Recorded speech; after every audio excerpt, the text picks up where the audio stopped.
Good day to you, my fellow endoskeletons. I'm Kenetor and welcome back to another Starbase progress report. We're on week 26 of 2021, and if you're new here, I bring the latest news and updates of everything Starbase every Monday. So make sure you subscribe and hit the bell so you never miss out. Plus, it really helps out the channel. Now let's get to it. The countdown to early access continues with just 24 days now until the launch of Starbase. We got another patch to close down for last week, which brought in the backpack changes announced last week. Company Bank and the first part of ship's rights management was also implemented. Laser cannons got a slight bump in power, while plasmas took a nerf. Armour 2 saw a nerf to quite a few materials, but this was mostly to the minimum armour values, as they were just a little bit too strong. Jumping straight into the Lowry quotes of the week, we start with him dropping an update on Inventory 2.0. It will change how things are viewed, so while it most likely won't fix specific issues, it will help a lot with stacks and stuff. So for example, you can view 600 of the same items in the same inventory as just one stack. It works their end, but still require a few supporting features. Great news, this is making progress. I think this feature is key for launch, as many other things are dependent on it too, from what I can tell. And miners will love this feature with not having to scroll through thousands of stacks of ore later down the line. Another new change we saw last week was Origin got a big number 1 and turned pink. Larry tells us the new Origins are different colours. This will make it a tad easier for meeting up with friends and faction members when the game finally launches. Next up, Larry tells us the ship deed system is coming as a separate feature to transfer ownership, as it didn't come with the new access rights that were added. He continues company operators is also coming, and it will have quite a lot of additional company features too, and all access rights are coming. Company ship control will be an interesting one, since there is a rank-based access, job-based access, and individually per ship control access. It seems like Frozen Byte have all the bases covered when it comes to company control, and I'm sure it won't be long before this feature is ready, which is great news. This is a definite must-have for early access launch here. Another feature I didn't expect to see an update on is planetary mining, but by the looks of it, digging works on the dev build. But Larry says it still needs some polish, and the mining part also needs more work. The inevitable question of digging tunnels popped up again, so Larry reminds us all that it's only holes for now. But on large asteroids with no gravity, you can walk on the sides of the hole. He also says the magnitude of digging and mining will be pretty sweet,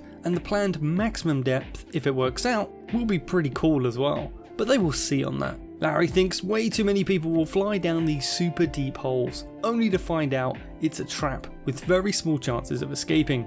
And it maybe takes a whole 5 seconds for someone to envision various types of fighting pits, starting from endos and going all the way to ships. Damn it, Larry, we have rule number 1 and 2 for a reason. Now everyone will want to find the Ironbound arena. And to top us off, Larry tells us they have the perfect plan for the remaining less than 4 weeks, and are now just waiting for that plan to fail. But seriously, they have made very nice progress. All things are sorted, and there is a real chance for a really nice set of features and early access launch. And if not all make it there, then at least they are very close. But he warns us it will still be a bumpy ride no matter what, and they will need to get that freezing fix first. And on that note, they have good news. The newest Steam beta client has a potential fix, and he's glad they were pretty fast with the fix. It seems like this issue might have been something on Steam's side rather than the game being at fault here. Frozen Byte seems to be having the worst luck with outside complications in Starbase. Larry continues with a lot of cool features come only at early access.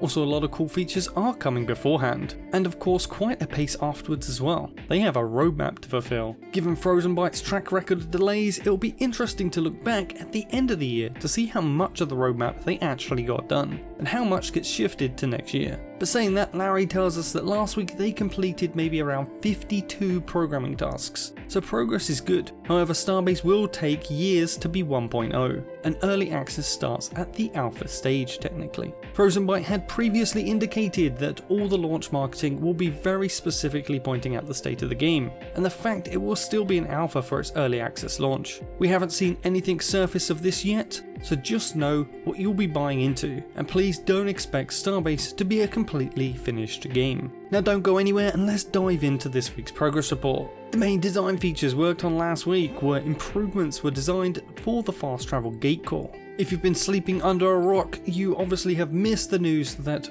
the gate travel and fast travel will require a core to work. So no more just flying any old ship through the gates. Work on the new block module production and testing with easy build mode for stations continues. Design for integrating easy build mode with moon base building has been started. Design for the first phase of moon mining, acquiring surface materials, has been completed. Work on moon material distribution continues, and work on the ship checklist in the Spaceship Designer continues. Now onto the gameplay updates. A bug in loop sounds management was fixed, hopefully reducing cases of random wrong sound loops being played. Fix constant durability calculations, flickering in the SSC for example, in certain cases. This particular bug has been driving me mad recently, so I am glad they have got this fixed. Fix the general durability UI behaviour in the SSC. There was a lot of apparent randomness. Durability error boxes are also now dimmed while they cannot be selected. Fixed a bug with tripod weapon jittering. Tweak center of mass and center of thrust visualizations in the SSC, the latter now being limited to selected thrusters when there is a selection. This is a massive quality of life change for this tool, and honestly something I didn't think we would see till later down the line. This is very useful for balancing thrust positions for strafing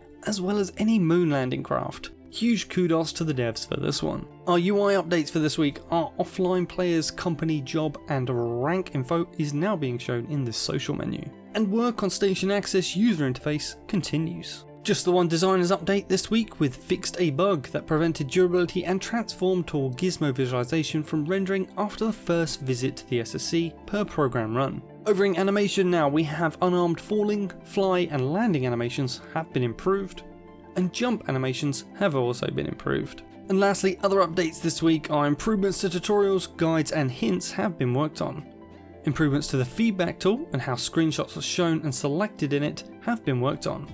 It'd be good to be able to submit more than one screenshot here, as some issues need that to be able to show properly what is going wrong. Added the travel core assembled status field to the fast travel cores. Further performance improvements for multiple remote explosive VFX, and various electricity particle textures have been tested. There's no feature video this week, but be sure to send any funny or awesome clips and recordings my way for a chance to be featured on the channel. Feel free to contact me via Discord or come jump on my Discord server, which is also home to my faction, the K-Bars, should you be looking for one to join. As always, please smash that like button, share the video with your friends and faction, leave a comment with any questions you want answers to, and I'll see you in the next one.